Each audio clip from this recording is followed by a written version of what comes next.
une chance sur 100, c'est la probabilité de connaître une crue centenale. Hypothèse prise en compte dans les plans de prévention des risques. Hypothèse matérialisée, vous allez le voir à Strasbourg pour sensibiliser les populations. Reportage David Meneux, Emmanuel Gambette.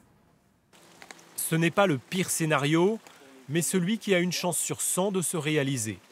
Un bon mètre d'eau symbolisé par des marques bleues sur les arbres, c'est le niveau qu'atteindrait ici une crue centenale. Cela permet aux riverains de prendre conscience et d'adopter les bons gestes le jour où ça arrivera. Éviter de prendre la voiture, déjà pour ne pas se mettre en danger soi et ensuite pour laisser les routes libres pour les secours. Éviter de téléphoner pour ne pas saturer les lignes téléphoniques. Se réfugier dans une zone secours, donc si on a la chance d'avoir un étage, on monte à l'étage. Il peut être aussi intéressant de préparer un petit kit de survie, notamment avec une radio. S'il y a une coupure de courant, c'est bien d'avoir une radio pour se tenir au courant.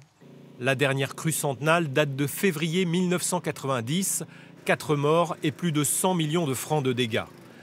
Strasbourg est une ville d'eau, plusieurs secteurs sont toujours potentiellement inondables. Les risques en provenance du Rhin sont théoriquement neutralisés par le polder d'Erstein.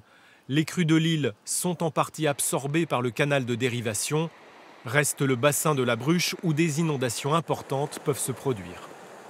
Nous souhaitons préserver les zones d'expansion contre l'urbanisation. Par exemple, le fait d'avoir des terres qui soient mangées et qui ne puissent plus être inondées par la bruche. Donc ça, il y a tout un programme qui évite l'urbanisation dans ces bassins-là, d'une part. Et d'autre part, aussi d'avoir des aménagements où on permet de retenir et de contenir l'eau avant qu'elle n'arrive sur Strasbourg. Le bleu des arbres va disparaître, mais pas le risque. Sur l'ouest de Strasbourg, il concerne potentiellement plus de 30 000 personnes.